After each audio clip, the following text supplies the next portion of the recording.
Hey guys. Okay, we have chapter 3, section 2, comparing empires, Roman and Chinese. This is what you did with the substitute today, and I know that you guys have been writing a lot of notes. I need you to just hang in there with me. I did tell you I'd get you voice slides of these notes. That's what I'm going to do. But hang in there. I promise it does get better. Remember, you guys are in AP, you're the studs, all right? Okay, so let's start with comparing these two. The Roman and Chinese empires had little direct contact with each other. However, there are some interesting similarities. Both flourished around 200 BCE to 200 CE, and they were of similar size, about 1.5 million square miles. And both had about 50 million to 60 million people, which that's huge. And between them, they controlled nearly half of the world's population. That's what's really interesting. Two empires, nearly 50% of the world's population.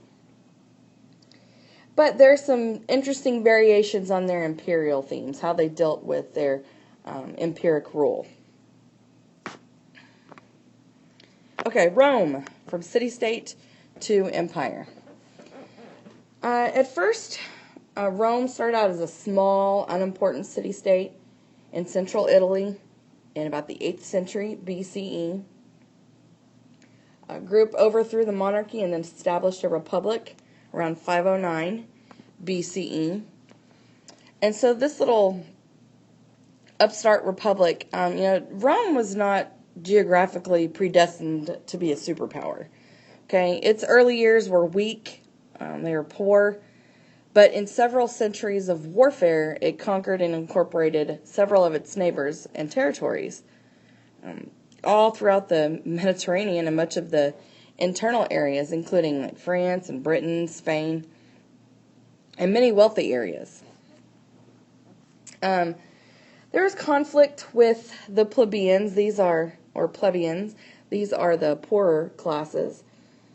But they held a lot of pride in their republican values: rule of law, citizens' rights, the lack of pretension. Believe it or not, they had morality, and the way of the ancestors, if you will. And this eventually led to the creation of their empire, right, through the several centuries of warfare. Began in the 490s BCE, trying to control the Italian peninsula, and from 264 to 146 BCE, the Punic Wars with Carthage. Carthage is in northern Africa, and trying to control the Mediterranean, trying to control trade, right? Recognize the themes. It all comes back to power and money. And so, they were, they were weak to begin with, but it took a long time to establish an empire such as what it became.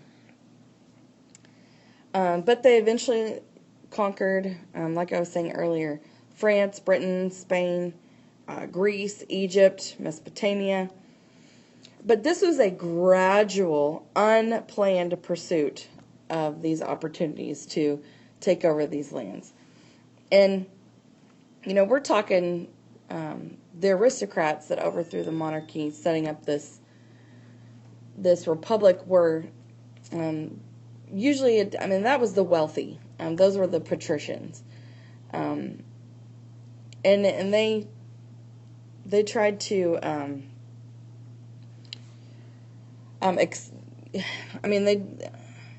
it took them a long time to become an expansionist warrior society.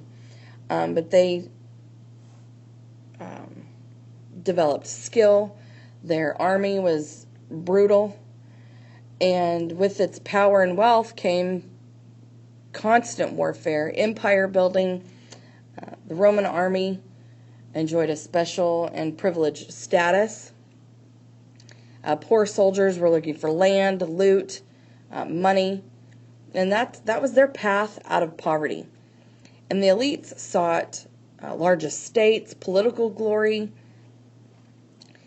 But conquest also brought many vanquished peoples into Rome as slaves. And while there was no prearranged plan for imperial expansion, there were many push factors that a lot of people in Roman society enjoyed. A variety of those war spoils, right? Pushing. And with each imperial expansion, Romans faced a new set of security issues, right? As you get bigger, that's security threats, a constant theme. And that was what they saw as, a need to expand their defenses, right? They need to create a way to defend their people. Usually there's generous treatment of conquered peoples, but that is where Romans found most of their slaves, were the conquered people. Now there were Romans that were forced into slavery, or actually some volunteered to pay off debts and things like that into slavery. However, there was usually a generous treatment, but that is what brought some people were brought into Rome as slaves.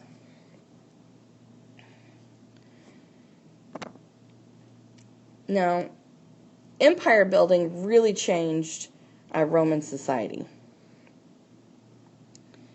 Like I said, they became a warrior society, expansionist. Like I said, the army enjoyed that elite status and privileged, and those landowners were looking for political glory. And this also changed the gender norms. Under the Republic, the Roman gender norms that emphasized the power of the male as the head of the household. They had pater familias, pater familias. However, with the social and political changes that were brought about by imperial expansion, many elite women found a less restricted life than they had known in the earlier years of the Republic. But women were definitely encouraged to produce warrior sons. That was seen as something that women were really needed to do, and what gave them status. But women did find some protection in the law, with, in the areas of marriage and with property rights. But there was still no improvement for the growing number of slaves. They continued to become an even more harsh, violent group of people as they continued to expand, and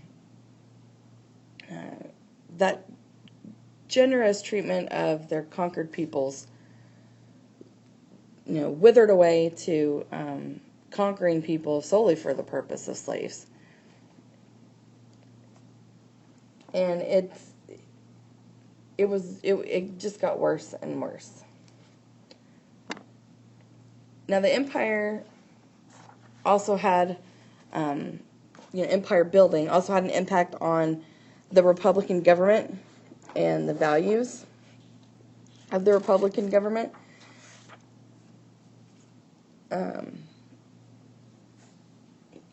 And this is really, it was a hard time. There's a civil war, and unfortunately for the social stability, it served to widen the gaps in the wealth between the rich and the poor. Roman elites acquired larger and larger estates, worked by those foreign slaves. Free farmers weren't able to compete. The growing numbers left in the countryside, they either found more poverty or they joined the army. And those elite generals began to recruit from the poor ranks of society. And as The conflict grew between the traditionalists and those who had enjoyed this new wealth. And the Civil War broke out. And after decades of fighting, Octavian gained the title of Augustus and ruled as emperor. And so now we see the death of the Republic. And this first emperor had to play a very careful political game. And he wanted to preserve the symbols of the Republic despite the fact he had absolute power. And so, despite some growing wealthy, some undermined the position of those common citizens. We see the rise of military leaders during the time of the Civil War in the 1st century BCE. Marius, Sulla, Pompey, Julius Caesar. But, like I said, the decline or the death of the Republic brought a decline in those Republican values, those ideas they cherished. And we see Octavian gain the title of Caesar Augustus with this imperial system.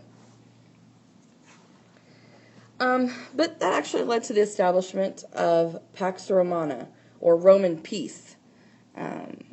Security, relative prosperity, and progress. And we're all part of the Pax Romana period.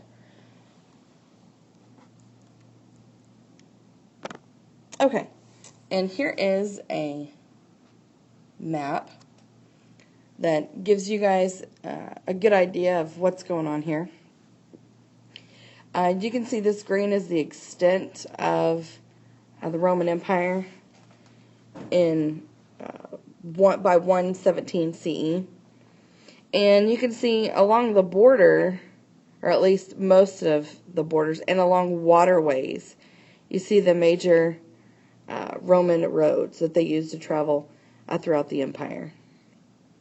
And if you look up at this map up here, or the globe, it shows you the extent of how large the Roman Empire actually was. And you're just like, oh, that's just, parts of Europe and little strips in Africa. But, I mean, we're talking 1.5 million square miles, and that's pretty big.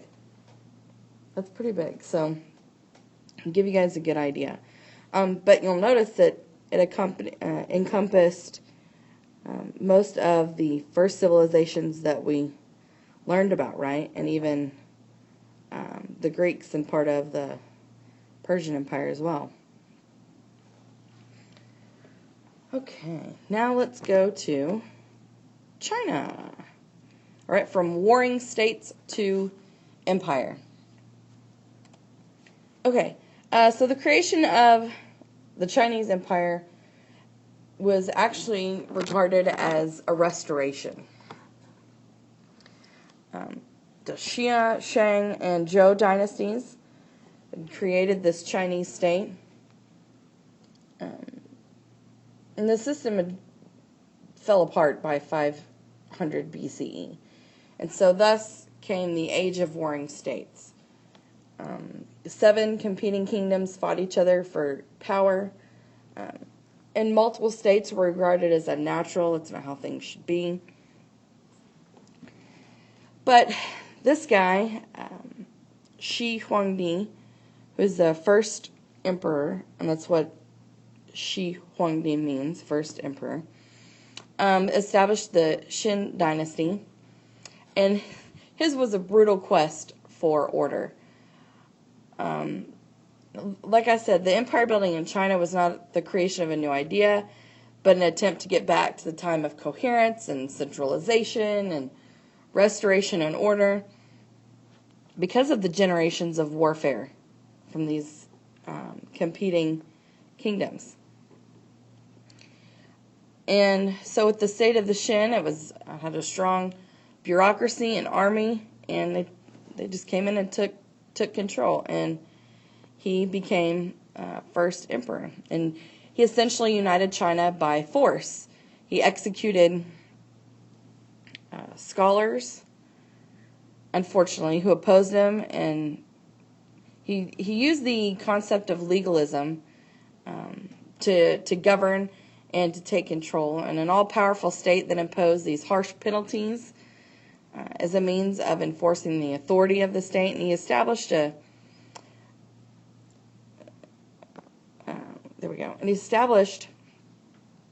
a standardized system of weights and measures, currency, written Chinese characters, even cart axles, and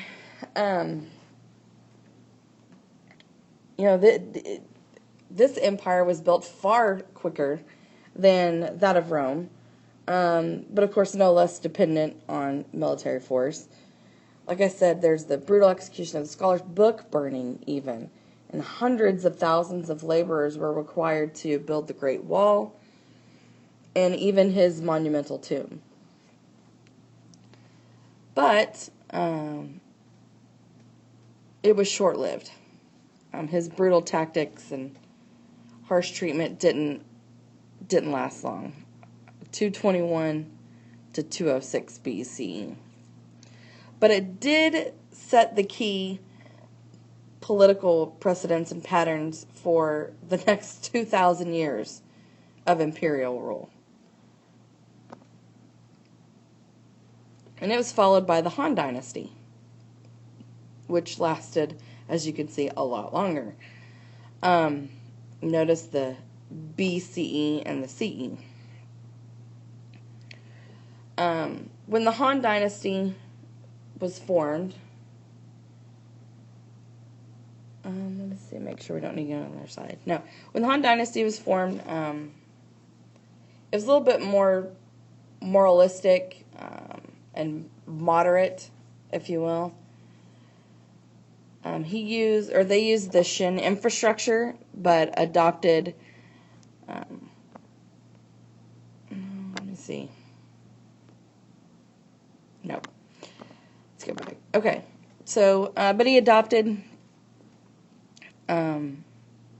the scholarly ideology of Confucianism in lieu of the brutal legalism as the state ideology. And it was a much longer-lived dynasty, and it also even expanded the empire's territory.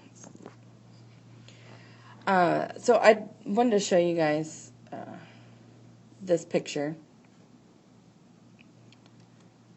See if you know who this is. I think this is one of your visual sources that you need to know. But let's describe this painting. And we can see two figures up here on the elephants, wielding the swords over their heads, and on this black and yellow elephant. And actually, their headgear, if you notice, their headgear is different than other people's. Everyone else is in the picture.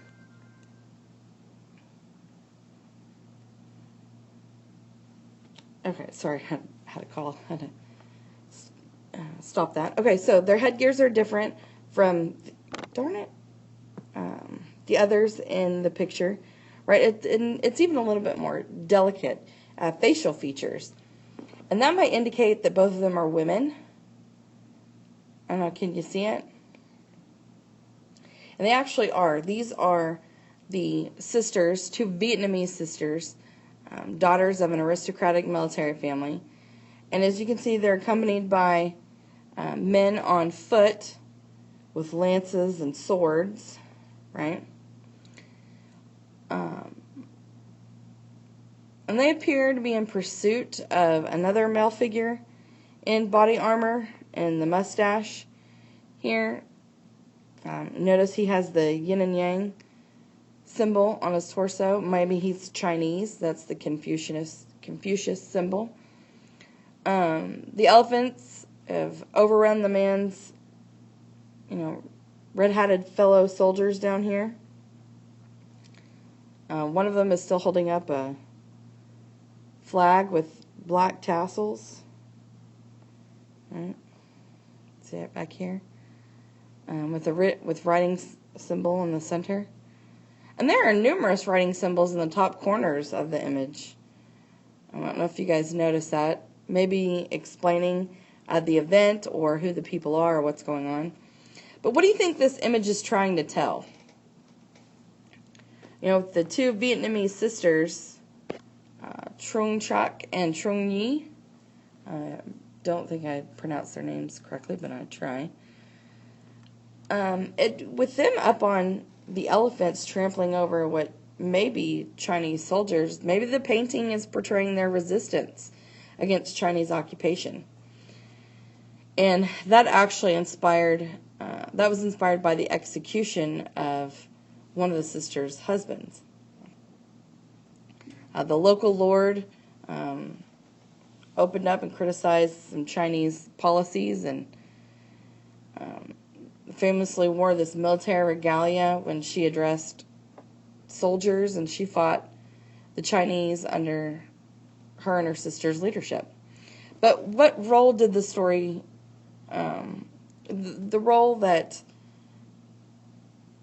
what role did the story in this image play? You know, later in Vietnamese history, or what does it highlight for us today? You know, you can see that these sisters are an inspiration for Vietnamese opposition to a variety of invaders. The Chinese, the Japanese, even the French in the 1950s in the Americas with Indochina, and then the Americans, right? And the fact that the two women lead this impressive pushback of Chinese dominance, right, because they're pushing them back, was often used to push men to, match up. All right, so this story breaks the familiar gender roles that we're starting to see form with patriarchy, right? Right, assigning the men the role of military hero, and the women the position of submission and passivity. Passivity. There we go. Okay. Here's the map that shows the Shin Empire, and that's the striped area here, right? Everywhere that you see it right here. What's highlighted in... Oh, I'm sorry. Those are... Take that back. I know how to read a map, I promise. Okay. The Shin Empire is outlined in this red color. The Han Empire is everywhere that you see purple. And the Xiongnu Confederation, those are nomads to the north, are where this brown area is. And this area right here that's shaded, that's it just so happens that the Han Empire and the Xiongnu Confederation are kind of in the same areas, right? There's a lot of interacting with each other. So, promise I know how to read a map. Okay, you can see the Great Wall right here and the Silk Road, right, that continues and goes on to the Mediterranean Sea. And even some imperial roads, which are a little bit more difficult to see. But this is what the Shin and the Han Empire look like. So you could see that the Han Empire was exponentially larger than the Shin Empire. Okay, consolidating the Roman and Chinese empires. This is an important thing to do because not only did they flourish at the same time, or both flourished around 200 BCE to 200 CE, but remember, they didn't have a lot of contact with each other, but there were some really interesting similarities. The number of people, the size, the world's population, and their imperial theme. And so it's important to discuss this. Both empires define themselves in universal terms. That means they were it. They were center of the universe. This is what it was. They invested heavily in public works. That means infrastructure, like the aqueducts in Rome and things like that, sewage systems, to support large city populations. And they both claimed to have supernatural sanctions The deceased Roman emperors were seen as gods or could become gods, and the Chinese emperor was seen as the son of heaven. And both even absorbed a foreign religious tradition, like with the development of Christianity in the Roman Empire and the introduction of Buddhism into China by traders.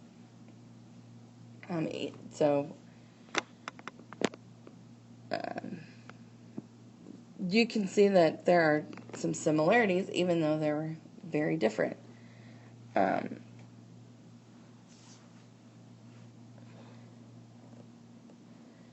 Now, with the foreign religions, both of them, they didn't just have to deal with these religions, Christianity and the Persian, even Egyptian faiths, and the Roman Empire, and Buddhism, and other religions in Confucianist China. But they eventually spread among the elite, even to some women. But there was also a path of assimilation.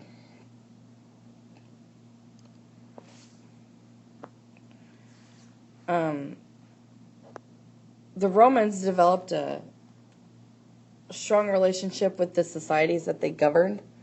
They were very involved. Believe it or not, the Romans were always a minority in the empire. The ethnic Chinese had a much larger cultural heartland than Rome, and China actively assimilated the non-Chinese people. But the Roman assimilation was much more gradual. There were some ideas that were, that they were forced to believe in with this assimilation, but as the Han Dynasty grew out of this large cultural heartland in China, and they were already ethnically Chinese, so it was easy to assimilate the cultures of those conquered peoples. But Rome, on the other hand, like I said, was a minority, and this was an increasingly multi-ethnic empire. And so they began to grant citizenship to cooperative individuals and families and whole communities, and eventually to all free people of the empire. But it was a much slower process. And so, naturally, the Roman Empire was more culturally fragmented, or broken up, right? It was much more diverse. And there was a cultural influence of Greece, as well as some of their own mythologies, religious traditions, even from the East. But language was very different in the two empires. We have Latin, which is an alphabetic language. It led to the development of Spanish, Portuguese, French, Italian, Romanian, and even a few others that helped, any Romance language, that helped maintain separate identities. Let's give you an example. Those of you in Spanish know that Tuesday is martes, but in French it's mardi. So you could see the similar to Mardi Gras, right? Fat Tuesday, martes, Tuesday. So you could see the similarities. But in Chinese, those are characters that represent words or ideas as opposed to sounds. And it could be read by all literate people that were facilitating in this assimilation. But the Roman Empire's people maintained a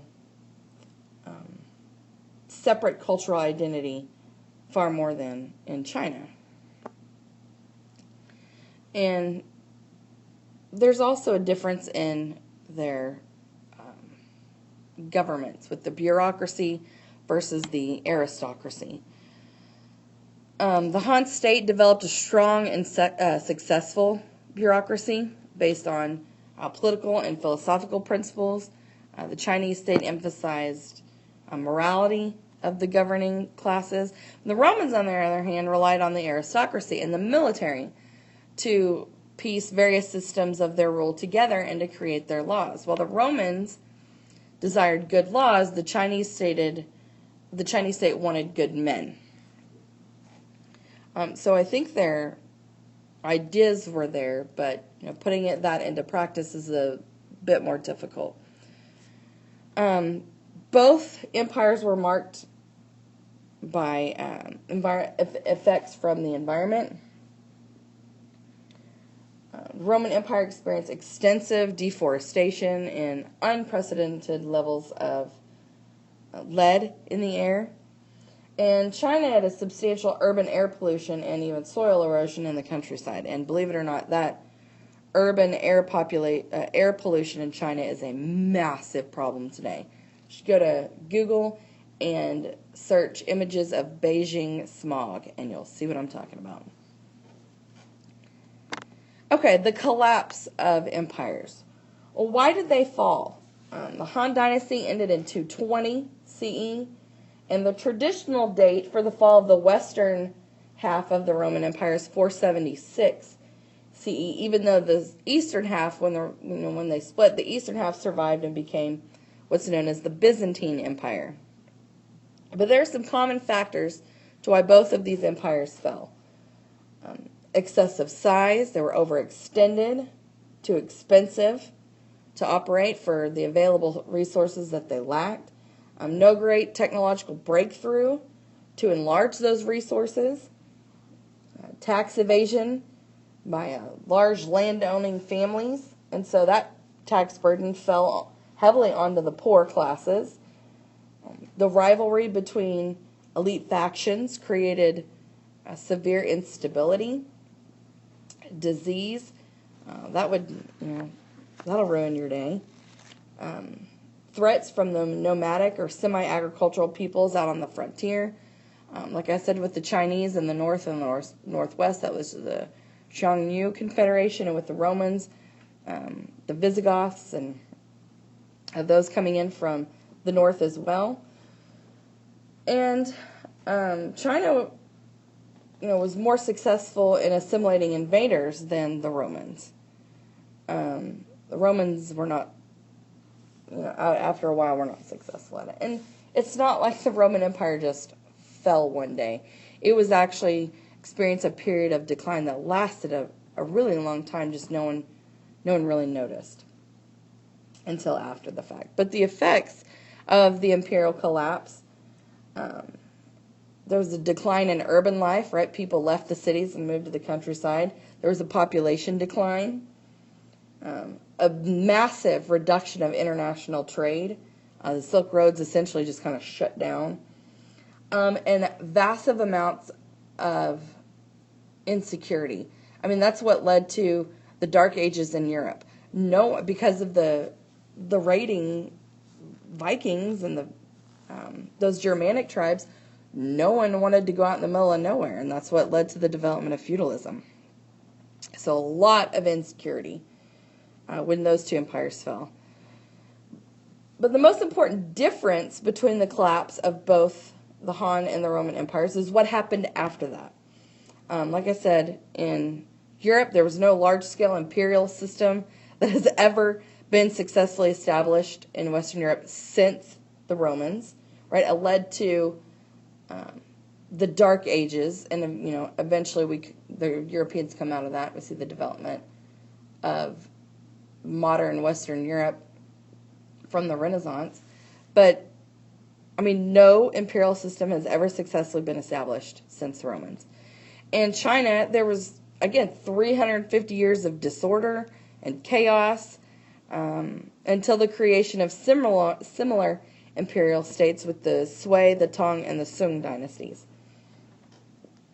And so we look at why was China more successful in restoration, right? Because they were able to restore empires. Well, there's a greater homogeneity or homogeneous people, right? More similarities. There's a stronger bureaucratic tradition. Confucianism placed strong value on political matters.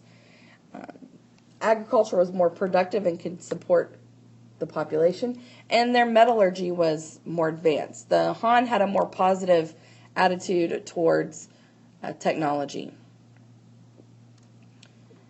And That's why they were more successful at being able to restore their empire. So, there were memories of empire and the dream of imperial revival in Rome, but it's never been rebuilt. And China did see the reconstruction of an imperial state, but with a few differences. And that is section 2. I've got one more picture that I would like for you to look at. Here we see Pope Leo I in an orange robe and a white hat right here on the right. We see a group of church officials, probably cardinals, there to the right, kind of standing behind him. And they're carrying a large cross that kind of tower over the group. And on the left, we see the Hun leader, Attila, on a white horse next to another rider in a red and brown horse right there. And they're both stopping right when they get to Leo I. And we could see these armored warriors behind them. But there is a small figure kind of hovering over them in the middle. I don't know if you can see it. But it could be an angel. So what story does this picture tell? Or what elements kind of can help convey this story? Well, in 452, Attila and the Huns invaded the Roman Empire, arrived all the way at the gates of Rome, and Pope Leo I convinced the quote-unquote barbarian invaders to spare Rome, retreat from Italy. And this painting from 1360 really romanticizes that encounter. The Pope's folded hands, the crosses, the angel above indicating that Leo was successful in persuading Attila with the power of faith.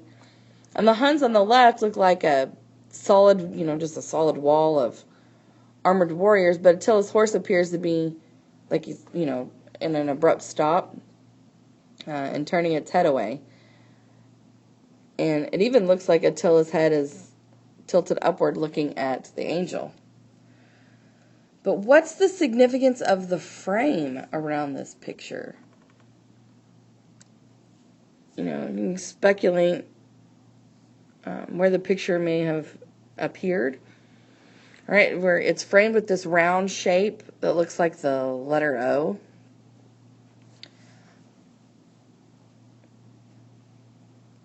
I don't know. Maybe it's the first letter in an opening paragraph. You guys have seen that in old script, right?